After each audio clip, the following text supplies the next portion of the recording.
திருச்சிற்றம்பலம்.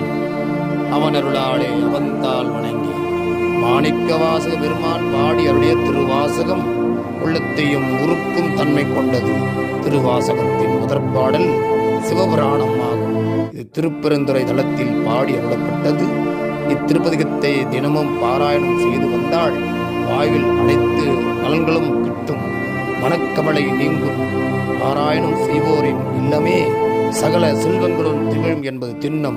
தான் உடல் பொருள் ஆவி என்கின்ற மூன்றிலும் சிவபெருமானே என எண்ணி திருத்தில்லை வந்து கூத்தபிரானின் திருவருளையை நினைந்து மனத்தின் கண்மொழிகு இருந்தவரின் இளமையை வெளி உலகிற்கு கொணர சிவபெருமானே மாணிக்க வாசகரின் மாணிக்க வாசகமான சிவபுராணம் என்னும் ஞானத்திடலை எங்கும் என்றும் எதிலும் எளிதாய் பாட வைத்த அரிய எளிய சிவபுராணம் திருச்சிற்றம்பலமுடையான் என கையொப்பமிட்டு வைக்க